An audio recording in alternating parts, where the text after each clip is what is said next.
केवल bacterial chromosome मिलता है, लेकिन कुछ बैक्टीरिया में क्या होता है कि बैक्टीरियल क्रोमोसोम को छोड़ के, बैक्टीरियल डीएनए को छोड़ के कुछ एक्स्ट्रा चीजें मिलता है, एक्स्ट्रा जेनेटिक मटेरियल। ये भी क्या है, बैक्टीरियल क्रोमोसोम का इट इज इट्स ये जेनेटिक मटेरियल। बैक्टीरियल क्रोमोसोम एक जेनेटिक मटेरियल होता है, इसमें जीन वगैरह रहते हैं, वेरिएबल तरीके के जीन रहते हैं जो बैक्टीरिया के फंक्शन को रेगुलेट करते हैं। ठीक है, बैक्टीरियल क्रोमोसोम के ऊपर जीन रहते हैं। ठीक है, तो अगर बैक्टीरियल क्रोमोसोम है तो इसको छोड़ के अगर जेनेटिक मटेरियल और मिल रहा है तो उसको क्या बोलेंगे, एक्स्ट्रा बोलेंगे। जैसे मेरे जो है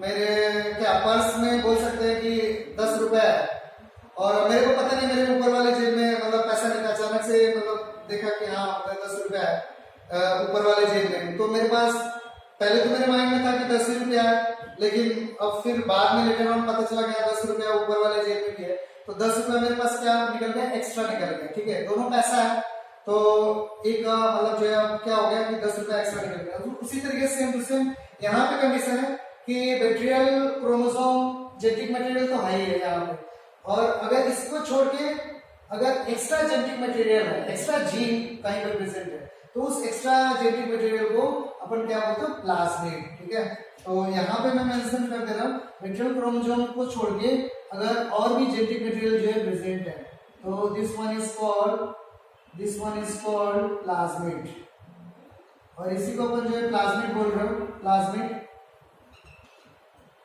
और प्लाज्मिड क्या है, तो extra chromosomal genetic material, extra chromosomal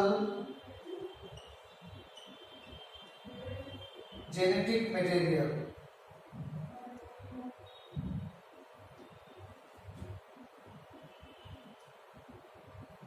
extra chromosomal genetic material है प्लाज्मिड। ठीक है, और प्लाज्मिड हर एक बैक्टीरिया में नहीं रहता है, कुछ बैक्टीरिया में रहता है। ठीक है, तो अगर मेन क्रोमोसोम को छोड़ के, मेन जेनेटिक मटेरियल को छोड़ के अगर और भी जेनेटिक मटेरियल प्रेजेंट है उसको बोलते हैं एक्स्ट्रा क्रोमोसोमल जेनेटिक मटेरियल या प्लाज्मिड बोलते हो। ठीक है, और प्लाज्मिड का भी कई सारे सिग्निफिकेंस है। प्लाज्मिड जो है बैक्टीरिया के अंदर, जिस बैक्टीरिया के अंदर प्लाज्मिड होता है उस बैक्टीरिया को F+ बैक्टीरिया बोलते हो या डोनर बैक्टीरिया बोलते हो। ठीक है, और जिसमें प्लाज्मिड नहीं है उसको जो है F- बैक्टीरिया बोलते हो या रेसिपिएंट बैक्टीरिया बोलते हो। ठीक है, और प्लाज्मिड भी कई टाइप से हो सकता है, जैसे प्लाज्मिड को अगर लिखना है तो कई टाइप से हो सकता है, जैसे R प्लाज्मिड अपन लिख सकते हैं। ठीक है, थोड़ा सा और इधर अपन जो देख ले रहे, जैसे प्लाज्मिड कई टाइप से हो सकता है। प्लाज्मिड का एक ही मीन्स है extra chromosomal genetic material, plasmid.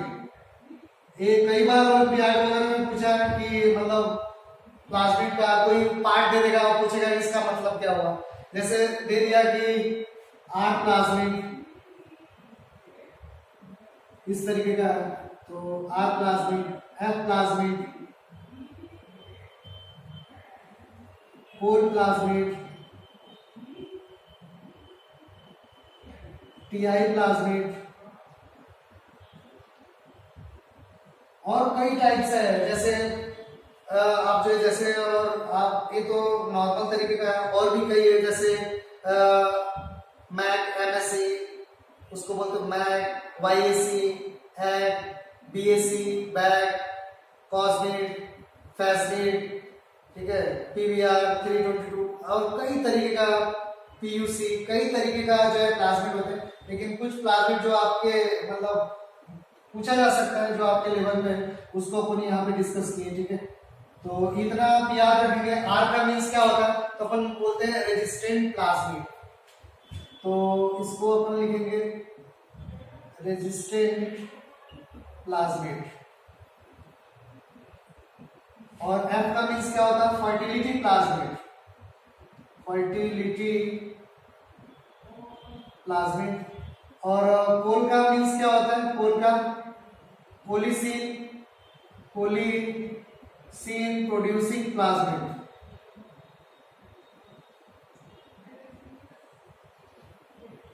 मतलब पोलीसीन एक केमिकल है जो बैक्टीरिया निकालती है, जिस बैक्टीरिया के अंदर कोल प्लाज्मिड होता है उससे क्या होता है, स्टमक क्रैम्प होता है, पेट वगैरह में दर्द होता है, तो पोल प्लाज्मिड इकोलाई वगैरह में मिलता है, और जिस इकोलाई में प्लाज्मिड रहता है उसको बोलते हैं पोल प्लाज्मिड, और वो केमिकल निकालते हैं उसको बोलते हैं पोलिसीन प्रोड्यूसिंग प्लाज्मिड। पोलिसीन एक केमिकल है।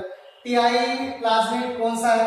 ट्यूमर इंड्यूसिंग प्लाज्मिड, ठीक है। तो कुछ बैक्टीरिया में टीआई प्लाज्मिड होता है जो किसी प्लांट के टच में आते हैं तो उस प्लांट में gall like structure outgrow develop हो जाता है, ठीक है। तो इस टीआई प्लाज्मिड को अपन बोलते हो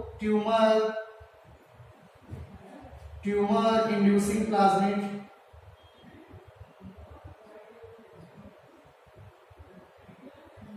ट्यूमर इंड्यूसिंग प्लाज्मिड अपन बोल रहे हो, ठीक है, टीआई प्लाज्मिड। तो इस तरीके का प्लाज्मिड हो गया। और प्लाज्मिड कहाँ पे मिला? हम लोग के बॉडी में कोई प्लाज्मिड वगैरह नहीं मिलता, केवल प्लाज्मिड कहाँ पे मिल रहा है? तो अपन बोलते हो बैक्टीरिया वगैरह के केस में मिल रहा है, ठीक है। तो प्लाज्मिड का कंडीशन ये हो गया, ठीक है। तो और प्रोकैरियोट के बारे में लिखते हैं, प्रोकैरियोट के कुछ कैरेक्टर के बारे में मैं इन लोगों को यहाँ से जो हटा रहा हूँ।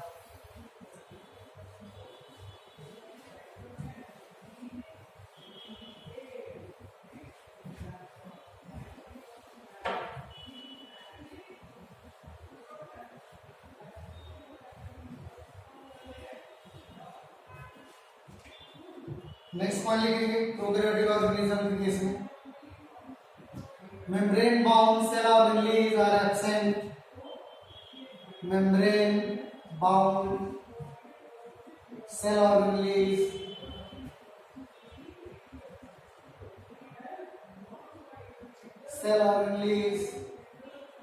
Are absent. कोई भी मेम्ब्रेन बाउंड सेल ऑर्गेनेल्स नहीं रहता, ठीक है। जो भी माइटोकॉन्ड्रिया वगैरह वो एब्सेंट होते हैं। और नेक्स्ट पॉइंट अपन इस तरीके से लिख सकते हैं, here mesosome is present in bacteria, या पर्टिकुलरली स्पेसिफाई कर देते हैं इन बैक्टीरिया। मेसोसोम, ये भी क्वेश्चन पूछा है। Mesosome is present, it is analogous to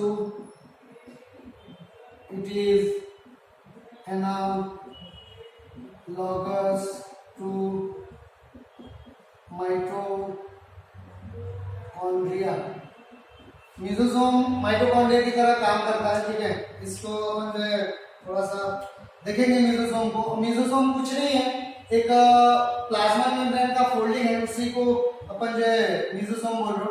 अगर मैं यहाँ पे बैक्टीरियल डायग्राम बना दूं एक रफ बैक्टीरिया का इस तरीके से, तो ये बैक्टीरिया है और यहाँ पे एक इस तरीके का स्ट्रक्चर होगा।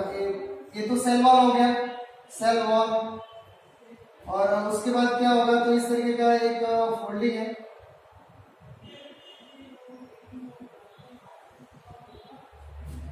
और इसी फोल्डिंग को अपन मेसोसोम बोल रहे हो। This folding is called mesosome. और मेसोसोम माइटोकॉन्ड्रिया की तरह काम करता है, इसलिए बोल रहे हो it is analogous to mitochondria. जो माइटोकॉन्ड्रिया का काम है ऑक्सीडेशन रिडक्शन का, चीजों को तोड़ने का, ऑक्सीडाइज करने का, सेम टू सेम जो है मेसोसोम का काम है बैक्टीरिया के केस में, ठीक है। तो जैसे डेवलप जो भी ऑर्गेनिज्म है वहां पे माइटोकॉन्ड्रिया मिल रहा है, और जो भी प्रोकैरियोटिक ऑर्गेनिज्म है वहां पे माइटोकॉन्ड्रिया तो नहीं है, प्रोकैरियोटिक ऑर्गेनिज्म है, उसके जगह पे क्या है? तो अपन बोले मेसोसोम है, और सेम टू सेम जो है काम कर रहा है। तो मेसोसोम कुछ नहीं है, प्लाज्मा मेम्ब्रेन का फोल्डिंग है। जैसे मैं, चलो ये दूसरे कलर से मैं मेम्ब्रेन को बना दे रहा हूं इस तरीके से। This one is plasma membrane, cell wall के बाद का जो मेम्ब्रेन है इसको प्लाज्मा मेम्ब्रेन बोल रहे हैं, ठीक है, प्लाज्मा मेम्ब्रेन। और इसी के फोल्डिंग को अपन मेसोसोम बोल रहे हो, और मेसोसोम जो माइटोकॉन्ड्रिया की तरह काम करता है, ठीक है। ये इतना क्लियर हो गया। बाकी अपन प्रोकैरियोटिक सेल का डायग्राम, बैक्टीरिया का ही डायग्राम अपन बनाएंगे लेटर ऑन। इसको मैं हटा रहा हूं, आप इसको बना दो।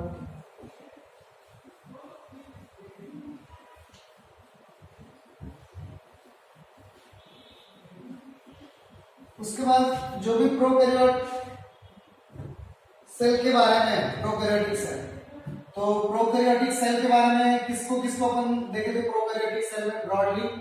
Prokaryotic cell. तो किसको अपन देखे थे? बैक्टीरिया का। बैक्टीरिया। और यहाँ पे अपन क्या बोलेंगे बैक्टीरिया के बाद? साइनोबैक्टीरिया।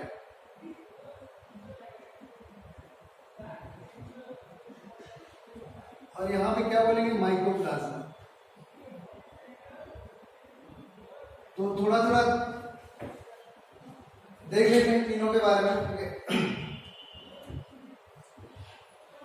अपन बैक्टीरिया, साइनोबैक्टीरिया, माइकोप्लाज्मा को जब बायोलॉजिकल क्लासिफिकेशन अपन पढ़ेंगे मोनेरा के केस में, तो ये सब जितने भी प्रोकैरियोटिक मेंबर है वो एक किंगडम में आते हैं, उसको बोलते हैं मोनेरा।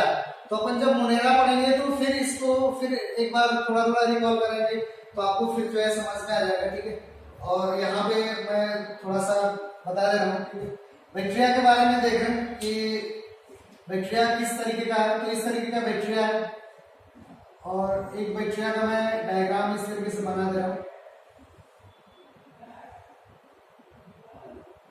और बैक्टीरिया का खुद का यहाँ पे फ्लैजेला वगैरह है।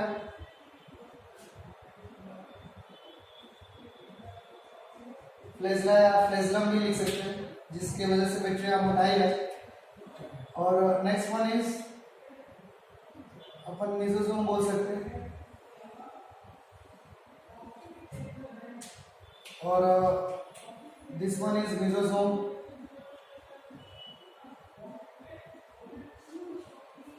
इसके अंदर क्या है? तो इस तरीके का डीएनए वगैरह है, circular DNA, double stranded circular DNA. और राइबोसोम भी है।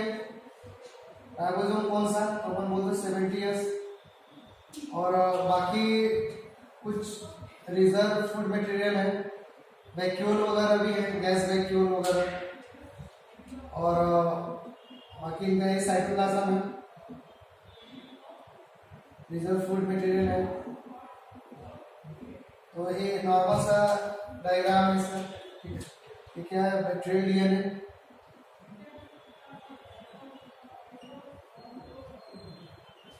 Bacterial DNA. और सबसे बाहर क्या है? अगर फ्लैजेला है तो अपन बोलते हैं फ्लैजेला। और सबसे बाहर का जो लेयर है इसको अपन बोलते हैं सेल वॉल। सेल वॉल बोल रहे हैं। और सेल वॉल किसका बना हुआ है? तो cell wall made up of पेप्टिडोग्लाइकैन।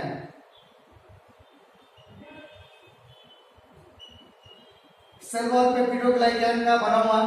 और पेप्टिडोग्लाइकैन क्या है? एक हेटेरोपॉलीसेकेराइड। पेप्टिडोग्लाइकैन इट इज हेटेरोपॉलीसेकेराइड। हेटेरोपॉलीसेकेराइड है। पेप्टिडोग्लाइकैन का दूसरा नाम है म्यूरिन, म्यूकोपेप्टाइड। वो मैं नहीं लिख रहा हूँ। Peptidoglycan has two component. Next one लिखेंगे, peptidoglycan has two component. Peptidoglycan के दो कंपोनेंट होते हैं। Peptidoglycan has two component. कौन कौन से कंपोनेंट? अपन बोल दो नैम। और दूसरा कौन सा कंपोनेंट है? अपन बोल दो नैम। नैम का फुल फॉर्म क्या है? तो एन-एसिटाइल ग्लूकोसामाइन। और नैम का तो एन-एसिटाइल म्यूरेमिक एसिड, ठीक है। तो जिसको नहीं पता है मैं लिख दे रहा हूं एन-एसिटाइल। एन का means normal, N-acetyl glucosamine, N-acetyl muramic acid. Next one is N-acetyl muramic acid. यहां से क्वेश्चन पूछ रहा है और बार बार यहां से क्वेश्चन पूछ रहा है नैम और नैम से। तो आपके माइंड में होना चाहिए कि जो भी सेल वाला बैक्टीरिया पेप्टिडोग्लाइकैन का बना हुआ है, पेप्टिडोग्लाइकन के दो कंपोनेंट होते हैं, one is NAM, another one is NAM, ठीक है। तो इस तरीके से होता है। नैम और नैम आपस में जुड़े होते हैं, एक बॉन्ड होता है, उसको बोलते हो बीटा 1 4 ग्लाइकोसाइडिक बॉन्ड, ये भी क्वेश्चन में पूछा है। बीटा 1 4 ग्लूकोसिडिक बॉन्ड,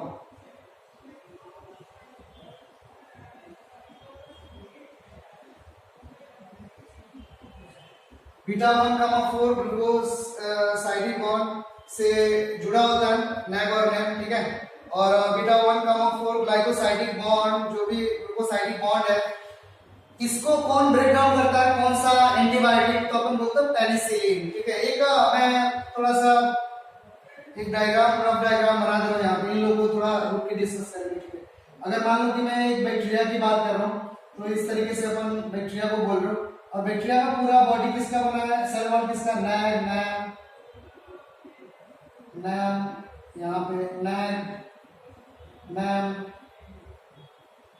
नैग नैम, इस तरीके से बना हुआ।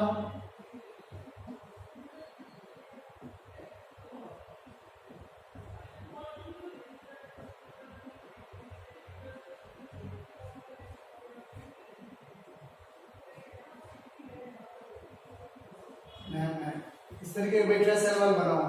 बैक्टीरिया सेल वॉल को अगर ब्रेक डाउन करना है तो कौन सा एंटीबायोटिक यूज करेंगे, तो अपन कई बार बोले कि बैक्टीरिया सेल वॉल को ब्रेक डाउन करना है तो पेनिसिलिन यूज करेंगे। पेनिसिलिन, पेनिसिलिन क्या है, तो अपन बोल रहे हैं एंटीबायोटिक है, और पेनिसिलिन किस पे एक्शन ले रहा है, तो penicillin break down bacterial cell wall, और रियल में किसको ब्रेक डाउन करता है, तो नैग और नैम के बीच के बॉन्ड को ब्रेक डाउन करता है। इसको ऐसे ब्रेक डाउन कर देगा, ऐसे ऐसे ब्रेक डाउन कर देगा।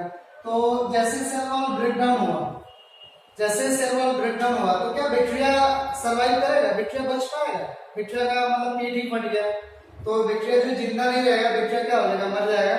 तो यही है, जब ये एंटीबायोटिक वगैरह अपन खाते हैं तो बैक्टीरिया इसी तरीके से डिस्ट्रॉय होता है, ठीक है। पेनिसिलिन के यूज की वजह से क्या होता है, सेल वॉल डिग्रेड हो जाता है और फिर बैक्टीरिया डिस्ट्रॉय हो जाता है, ठीक है। तो एक कंडीशन है कि कैसे सेल वॉल, तो यहाँ से इस तरीके से क्वेश्चन पूछता है कि पेनिसिलिन किस पे एक्ट करता है, पेनिसिलिन एक्ट ऑन किस पे वर्क करता है, तो उसमें ऑप्शन रहेगा कि सेल वॉल पे काम करता है, प्लाज्मा मेम्ब्रेन पे काम करता है, कि डीएनए पे काम करता है, कि राइबोसोम पे काम करता है। तो कौन सा ऑप्शन हुआ, तो अपन बोलते हो पेनिसिलिन सेल वॉल पे काम करता है, ठीक है। एक तो ये मतलब अच्छा सा क्वेश्चन हो गया। दूसरा क्वेश्चन ये पूछ सकता है, अगर थोड़ा सा डीप में क्वेश्चन ऐसा हुआ कि बैक्टीरिया किस बॉन्ड को ब्रेक डाउन करता है, हाइड्रोजन बॉन्ड को, ग्लाइकोसाइडिक बॉन्ड को, सल्फाइड बॉन्ड को, कि नाइट्रोजन बॉन्ड, या जो भी बॉन्ड है, तो किस बॉन्ड को ब्रेक डाउन करता है, तो अपन बोलते हो ग्लाइकोसाइडिक बॉन्ड को ब्रेक डाउन करता है, ठीक है।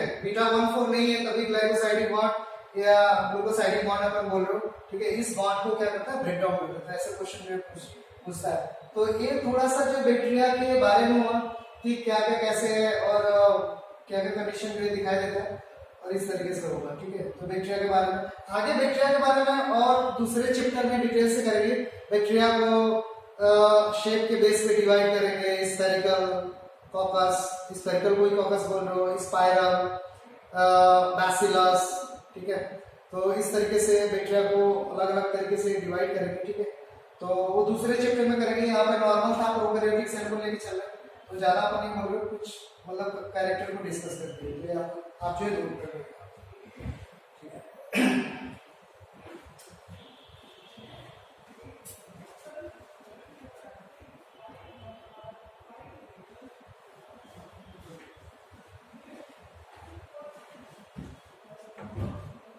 हो गया। उसके बाद साइनोबैक्टीरिया को देखते हैं। बैक्टीरिया का ये मैं हटा रहा हूं, ठीक है। साइनोबैक्टीरिया को थोड़ा सा देखते हैं।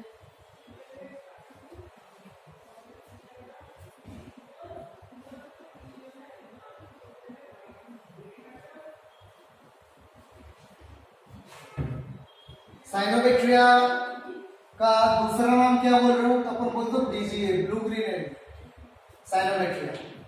और साइनोबैक्टीरिया भी एक प्रोकैरियोटिक सेल है साइनोबैक्टीरिया में, लेकिन साइनोबैक्टीरिया में फ्लैजेला वगैरह नहीं होता है, ठीक है।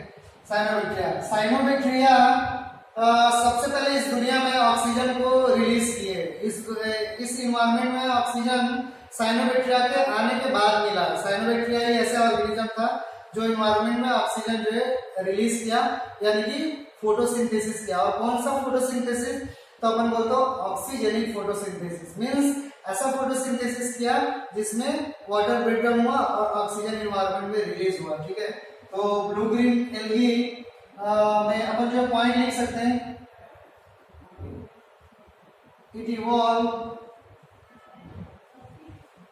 Oxygen on earth. अर्थ पे सबसे पहले ऑक्सीजन ये इवॉल्व किया cyanobacteria. It evolve oxygen on earth. It also called blue green algae. Blue green algae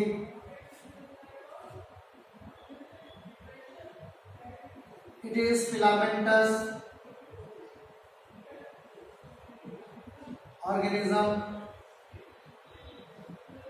filamentous organism means इस तरीके से था इनका बॉडी, filamentous ऐसे। it contain a specialized cell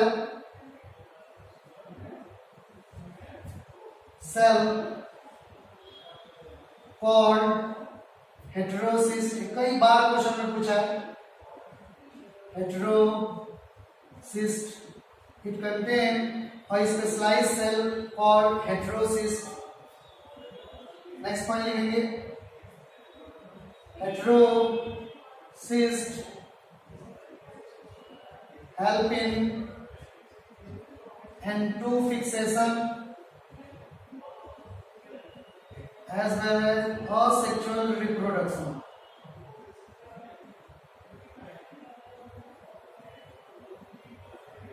asexual reproduction। Nitrogen, environment का जो भी नाइट्रोजन है, हेटेरोसिस्ट जो स्पेशलाइज्ड सेल है साइनोबैक्टीरिया का, वो क्या करता है? इन्वायरमेंट के नाइट्रोजन को फिक्स करता है और उसकी वजह से प्लांट को नाइट्रोजन जो है अवेलेबल हो पाता है और प्लांट उस नाइट्रोजन को लेकर अमाइनो एसिड और जो भी मेटाबॉलिक एक्टिविटी है वो परफॉर्म करता है। ठीक है, तो हेटेरोसिस्ट एक सबसे इंपॉर्टेंट सा सेल है, स्पेशलाइज्ड सेल है जो ब्लू ग्रीन एल्गी में मिल रहा है, जो नाइट्रोजन फिक्सेशन करता है और एसेक्सुअल रिप्रोडक्शन में भी हेल्प करता है हेटेरोसिस्ट। तो सबसे इंपॉर्टेंट सा था साइनोबैक्टीरिया का पार्ट हेटेरोसिस्ट। कई बार क्वेश्चन में पूछा, हमेशा क्वेश्चन में रहते हैं हेटेरोसिस्ट। और ऑक्सीजन इनके साइनोबैक्टीरिया फर्स्ट ऑफ ऑल अर्थ पे ऑक्सीजन इवॉल्व किया। ठीक है, filamentous bacteria blue green algae बोल रहे हो। ठीक है, और अगर फोटोसिंथेसिस करा तो ऑटोट्रॉपिक होगा। ठीक है, अपना खाना खुद से बना रहा होगा। एक मैं छोटा सा इन लोगों का हेटेरोसिस्ट का डायग्राम यहाँ पे ड्रॉ कर दे रहा हूँ।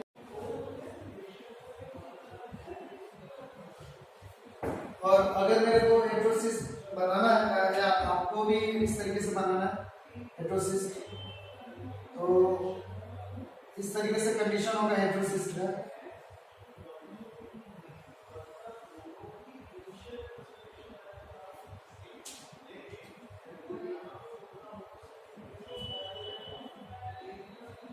और हेटेरोसिस्ट एक स्पेशलाइज्ड सेल है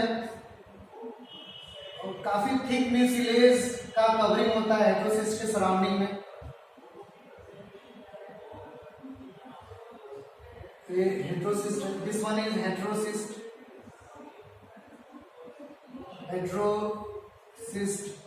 और हेटेरोसिस्ट एक सेल है, स्पेशलाइज्ड सेल आप लिख रहे हैं। और जो सराउंडिंग सेल है उसको बोलते हैं वेजिटेटिव सेल। Vegetative cell. और हेटेरोसिस्ट में क्या कंडीशन है? तो इन्वायरमेंट से नाइट्रोजन जो है यहाँ पे आता है, नाइट्रोजन इन्वायरमेंट का नाइट्रोजन यहाँ पे आ रहा है और नाइट्रोजन फिर किसमें कन्वर्ट हो रहा है? तो अपन बोल रहे हो कि नाइट्रोजन अमोनियम आयन में कन्वर्ट हो रहा है या अमोनिया लिख सकते हैं, अमोनिया में कन्वर्ट हो रहा है। यहाँ पे एक एंजाइम यहाँ पे प्रेजेंट होता है हेटेरोसिस्ट के अंदर, उसको बोलते हैं नाइट्रोजिनेज। Nitrogenase enzyme. ठीक है, नाइट्रोजिनेज के प्रेजेंस में नाइट्रोजन अमोनियम या अमोनिया में कन्वर्ट होता है, और इस अमोनियम आयन या अमोनिया को कौन ले लेता है, तो सराउंडिंग जो भी टेकन बाय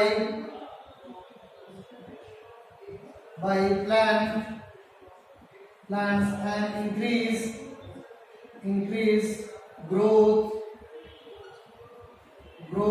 and metabolism.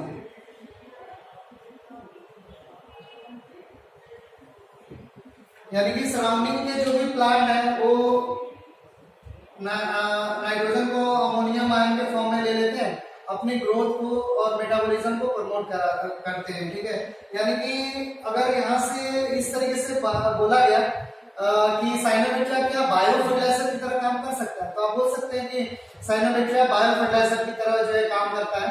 और बायो फर्टिलाइजर का मीन्स होता है कि अगर मान लो कि आपको यूरिया की जरूरत है, तो यूरिया यूज ना करके आप क्या यूज करेंगे, बीजीए को यूज करेंगे, यानी साइनोबैक्टीरिया को अपने फील्ड के लिए यूज करेंगे। और साइनोबैक्टीरिया को लेके फील्ड में जो है आप डाल देंगे, तो जो भी क्रॉप जो है फील्ड में लगाया है उस क्रॉप को नाइट्रोजन जो मिल जाएगा साइनोबैक्टीरिया के हेल्प से, आपको यूरिया देने की जरूरत नहीं पड़ेगी। तो इसी को बोलते हैं bio fertiliser. Living organism fertiliser की तरह काम करते हैं, तो बोलते हैं बायो फर्टिलाइजर, नाइट्रोजन वगैरह मिल रहा है। और मेजर प्लांट को क्या सबसे ग्रेटेस्ट अमाउंट में रिक्वायर होता है, कौन सा एलिमेंट, कौन सा मिनरल, तो क्या अपन बोलते हैं नाइट्रोजन। ठीक है, सबसे ग्रेटेस्ट अमाउंट में प्लांट को चाहिए अपनी मेटाबॉलिज्म और ग्रोथ वगैरह को परफॉर्म करने के लिए। तो इस तरीके से हेटेरोसिस एक इंपॉर्टेंट रोल प्ले कर रहा है, और साइनोबैक्टीरिया केस में हेटेरोसिस मिल रहा है, और ये जो है नाइट्रोजन को फिक्स कर रहा है और प्लांट को दे रहा है, प्लांट अपना ग्रोथ प्रमोट कर रहा है। ठीक है, तो हेटेरोसिस वेजिटेटिव सेल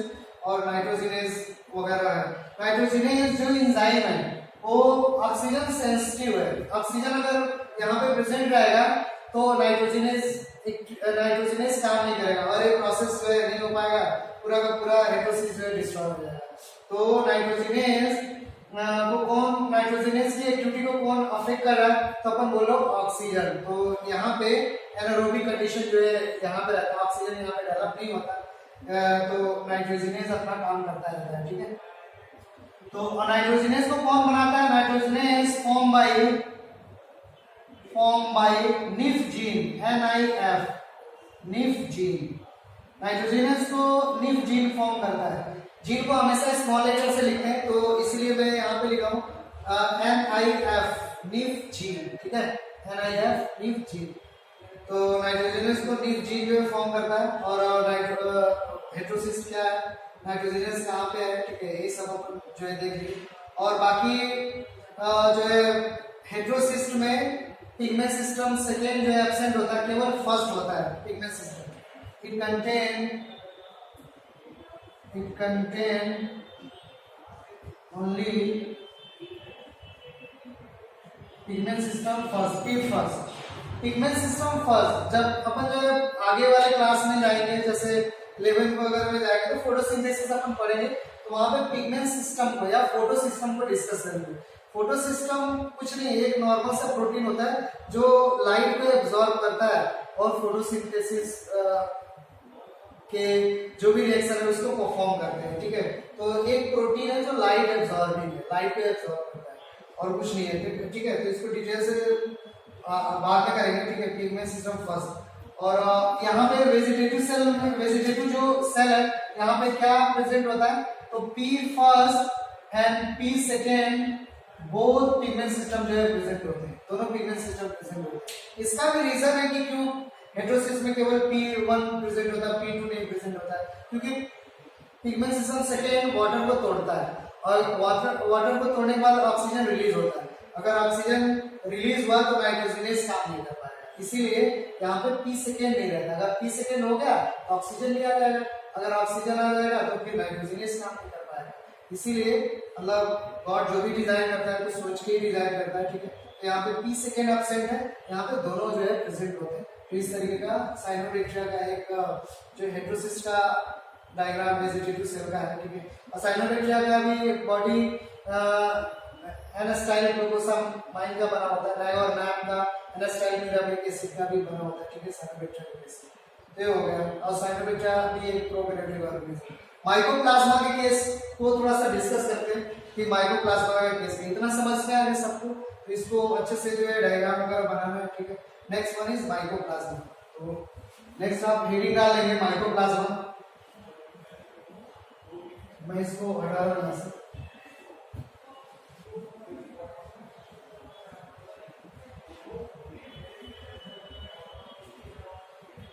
माइकोप्लाज्मा के बारे में देख रहे हैं। माइकोप्लाज्मा हेडिंग डालेंगे माइकोप्लाज्मा।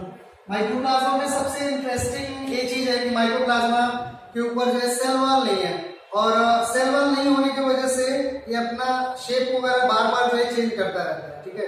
तो इसलिए इसको बोलते हो प्लांट किंगडम का, अपन बोलते हो जोकर बोल रहे हो, यानी कि एक लाइन में मेरे को बोलना है तो अपन बोलेंगे mycoplasma it also called joker of plant kingdom, मतलब प्लांट किंगडम जोकर। जोकर क्या करता है, बार बार अपने शेप को चेंज करता रहता है, कभी कहीं कलर लगा लिया, कभी कुछ कर लिया। तो इसी तरीके से माइकोप्लाज्मा में अपने शेप को चेंज करता रहता है, तो बोलते हैं जोकर ऑफ प्लांट किंगडम। तो mycoplasma it is smallest prokaryote, smallest prokaryote, size अपन लिखेंगे 0.3 to 0.5 micron metre. It also called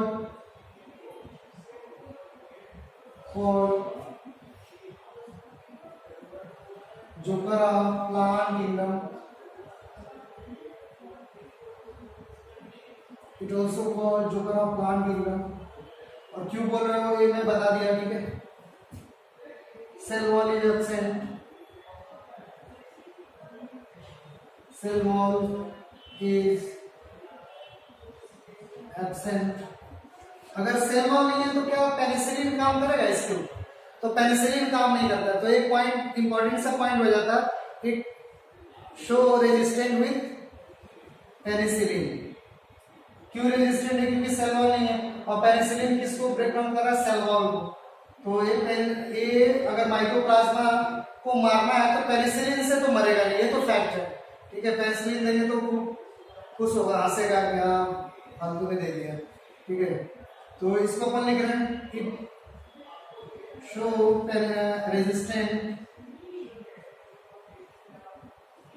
with penicillin.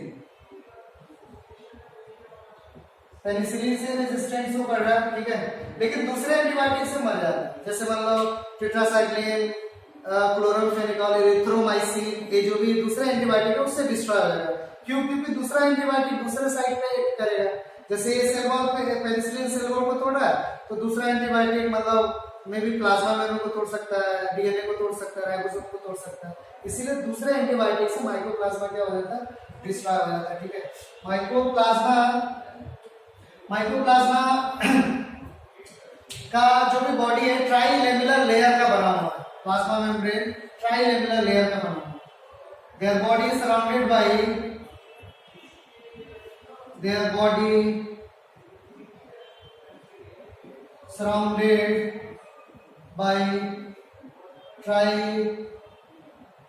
trilamellar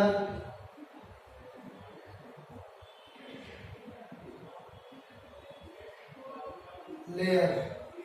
3 layer से इसका बॉडी जो है सराउंडेड रहता है। Their body is surrounded by trilamellar layer. It also called PPL lobe,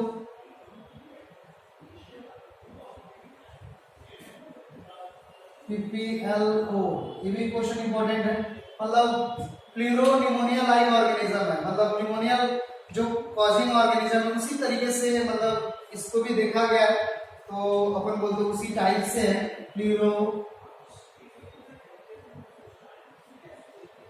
pleuropneumonia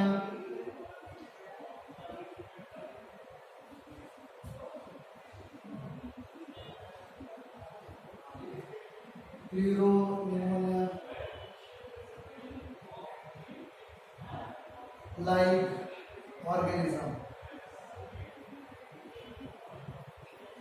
ठीक है। तो इस तरीके से और इसमें 70 राइबोसोम है। It contains 70 ribosome.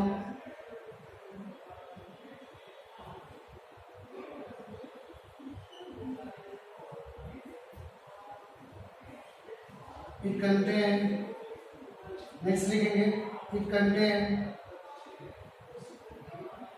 DNA and RNA. DNA भी होता है और आरएनए दोनों होते हैं। कंटेन डीएनए आरएनए, ठीक है। तो इस तरीके का इसमें सेक्सुअल रिप्रोडक्शन जो है एब्सेंट होता है, रिप्रोडक्शन रिपोर्ट नहीं हुआ।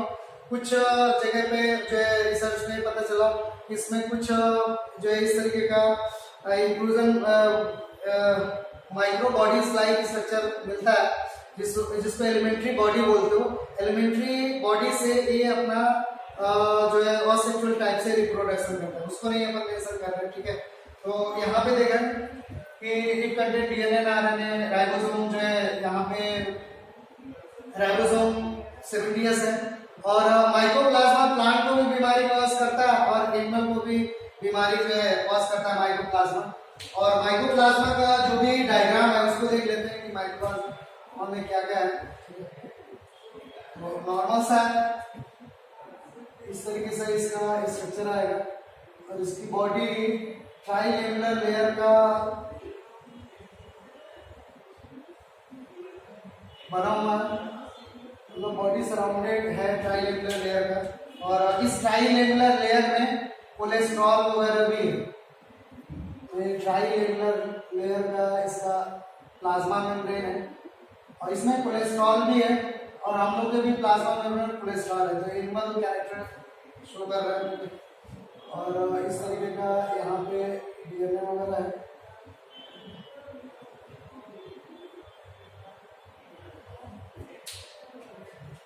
राइबोसोम है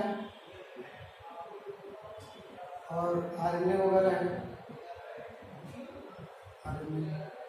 और ये क्या है डीएनए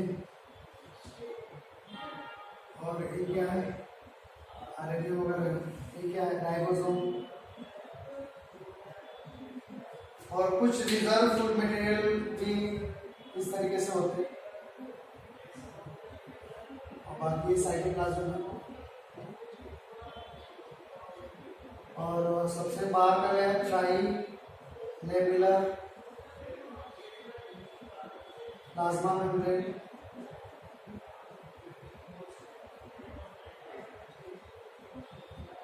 तो इसको अपन जो है पहले माइकोप्लाज्मा को और ओवरऑल जो है प्रोकैरियोटिक सेल हो गया, तो आउटलाइन हो गया प्रोकैरियोटिक सेल। उसके बाद नेक्स्ट जो भी अपन हेडिंग देख रहे हैं उसको अपन जो है यूकैरियोटिक सेल के बारे में देख रहे हैं कि यूकैरियोटिक के सेल में कौन कौन से आ रहे हैं, प्लांट सेल, एनिमल सेल।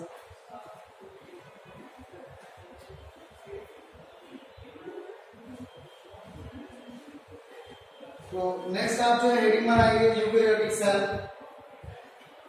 मैं इसको हटा रहा हूं।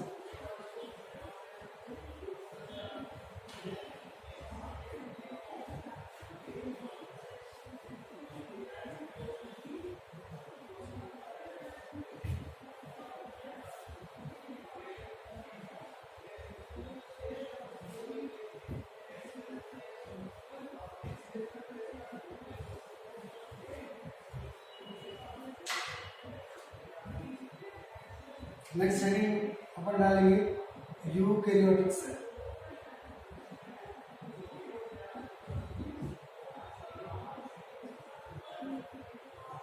और यूकैरियोटिक सेल में सबसे पहले अपन जो यूकैरियोटिक सेल को दो पार्ट में अपन डिवाइड कर रहे हैं।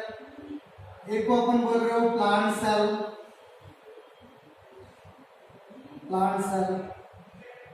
और दूसरे को अपन बोल रहे हो एनिमल सेल। सबसे पहले अपन जो है एनिमल सेल को फोकस करेंगे, फिर प्लांट सेल को अपन फोकस करेंगे, ठीक है। तो एनिमल सेल को अपन लेके चल रहे हैं और नॉर्मल एक सेल का मैं यहाँ पे डायग्राम बना दे रहा हूँ और आप भी उसको जो है बनाएंगे, ठीक है। कुछ चीजों को मैं यहाँ पे मेंशन करूँगा। तो अगर इस सेल की बात कर रहे हैं अपन तो एक एनिमल सेल का डायग्राम है। तो सबसे बाहर का लेयर क्या होगा, तो अपन बोलेंगे प्लाज्मा मेम्ब्रेन। प्लाज्मा मेम्ब्रेन या इसी को अपन दूसरे नाम से क्या बोल सकते हैं, तो अपन बोलते हैं सेल मेम्ब्रेन। सेल मेम्ब्रेन या इसी को अपन बोल सकते हैं plasma lemma.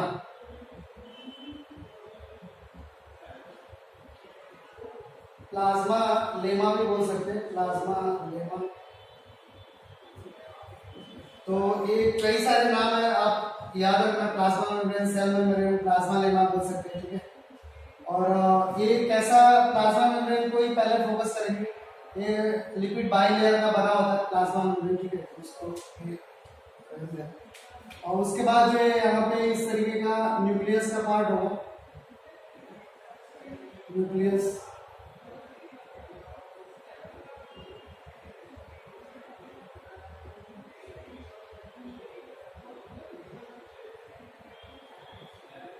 This one is nucleus, और इसको अपन जो है न्यूक्लियस लिख रहे हैं।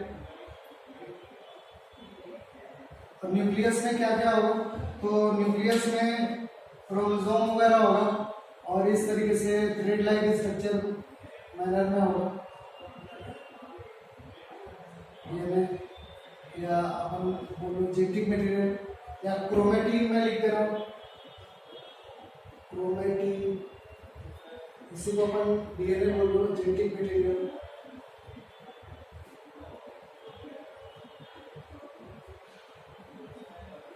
इसको आप जो मेजर करेंगे।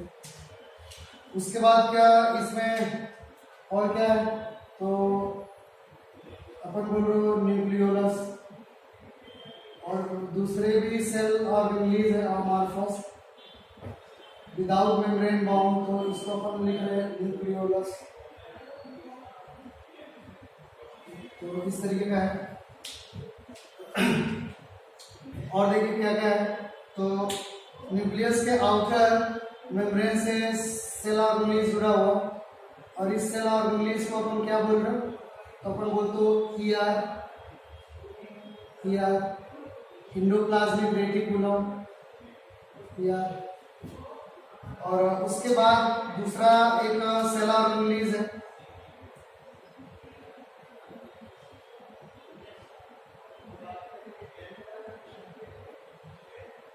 इस तरीके से।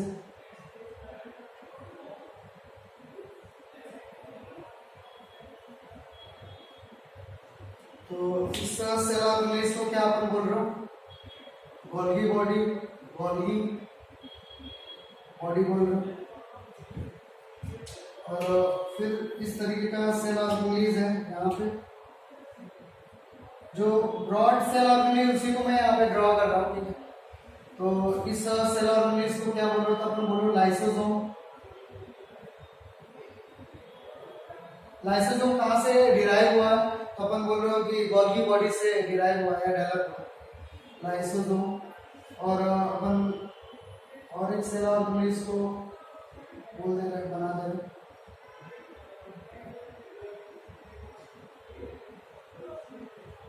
इस सेल ऑर्गेनेल को अपन क्या बोल रहे, माइटोकॉन्ड्रिया।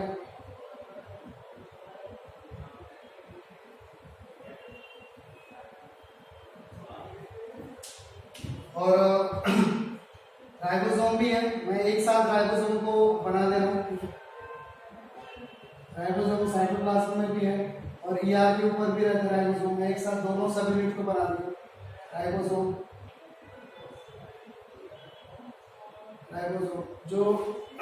राइबोसोम जो साइटोप्लाज्म में है वो कौन सा है, एटीएस। और जो माइटोकॉन्ड्रिया में भी है, ईआर वगैरह में भी है। माइटोकॉन्ड्रिया में जो राइबोसोम है वो सेबेटियस टाइप का है, माइटोकॉन्ड्रिया करेंगे वहां पर करेंगे, ठीक है।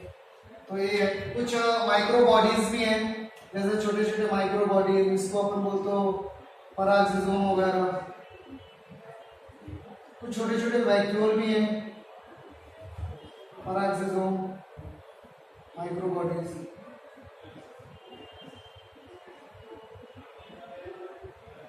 पराक्सिसोम, कुछ छोटे छोटे वैक्यूल भी हैं, स्मॉलर वैक्यूल एनिमल सेल में मिलता है, लार्जर वैक्यूल प्लांट सेल में मिलता है वैक्यूल। ये इस तरीके का, ठीक है। तो इतना मतलब जो एनिमल सेल के बारे में एक रफ डायग्राम में बोला हूँ, ठीक है। और उसके बाद इसी सेल ऑर्गेनेल को लेके one by one upon discuss करेंगे। सबसे पहले आउटर बाउंड्री को देख रहे हैं कि कोई भी अगर इनमल सेल है तो इनमल सेल किससे कवर्ड रहता है, तो अपन बोलो कि एक बाउंड्री से कवर्ड रहता है, उस बाउंड्री को बोलते हो सेल मेम्ब्रेन या प्लाज्मा मेम्ब्रेन बोल रहे हैं, ठीक है, उस बाउंड्री से कवर्ड होता है। हाँ, यहाँ पे सेल वॉल नहीं है, सेल वॉल किसका कैरेक्टर है, तो प्लांट का कैरेक्टर है, तो प्लांट में देखेंगे यहाँ पे सेल वॉल नहीं है तो अपन बोल सकते हैं क्या है, इनमल सेल है, ठीक है। और चलिए ठीक है, अपन डिस्कस कर रहे हैं। सबसे पहले हेडिंग क्या बनाएंगे, अपन सबसे बाहर का लेयर क्या दिखाई दे रहा है, तो अपन बोल रहे हो प्लाज्मा मेम्ब्रेन, तो सबसे पहले हेडिंग डालेंगे plasma membrane.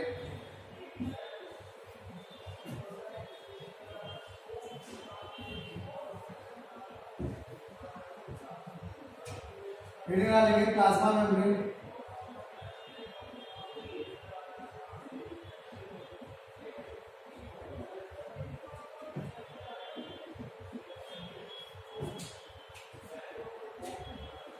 Plasma membrane, plasma membrane के केस में अपन डायरेक्टली किसका बना होता है, plasma membrane it is made up of phospholipid,